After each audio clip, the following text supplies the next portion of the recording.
Bonjour, je m'appelle Valentin Vidal-Ribeil, je suis en licence pro gestion de la santé des plantes donc de l'université d'Angers. Donc dans le cadre de cette formation, j'effectue mon stage ici au lycée agricole du Fresne. Donc ce stage s'inscrit dans le projet régional Bioformat, biodiversité fonctionnelle en horticulture, plantes médicinales aromatiques. Donc ce projet est mené par le lycée du Fresne en partenariat avec Arrow Campus Ouest, l'Arexor et l'ITEPMAI. Donc il cherche à promouvoir les méthodes alternatives pour lutter contre les ravageurs, telles que la lutte biologique. Personnellement, donc mon essai porte sur les thrips phytophages en culture de ciboulette sous abri. Donc le thrips, c'est un tout petit insecte d'environ 1 mm, un insecte volant donc de l'ordre des tisanoptères. Sur la ciboulette, il va vider les cellules et aspirer le contenu, donc ce qui provoque des dégâts sous forme de petites taches argentées. Et la ciboulette sera donc non commercialisable d'après les critères esthétiques de commercialisation en grande distribution.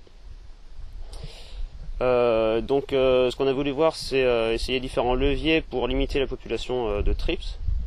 Donc ici au Fresne, on essaye l'utilisation de différents paillages pour perturber le cycle de vie du thrips lors de sa phase nymphale, car le thrips effectue généralement sa nymphose dans le sol. Donc la nymphose, c'est le stade entre la phase larvaire et la phase adulte. Et donc l'utilisation de paillage pourrait permettre de bloquer physiquement le thrips à ce niveau-là. Donc ici on teste 3 modalités. Donc l'utilisation d'une bâche plastique, l'utilisation d'un mulch de bois et puis donc un témoin sol nu. Pour tester l'efficacité des différents paillages, je réalise donc différentes mesures. Je suis l'évolution des populations de thrips en comptant les thrips qui sont piégés sur des pièges englués bleus.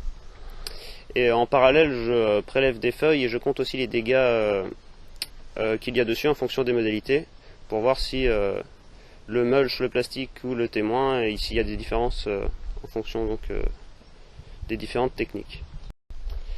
Pour l'instant, à ce stade du stage, on peut pas conclure concrètement sur l'efficacité de cette technique du fait du manque de données, mais les tendances qu'on peut dégager sont intéressantes car il y a moins de thrips sur les modalités avec des paillages.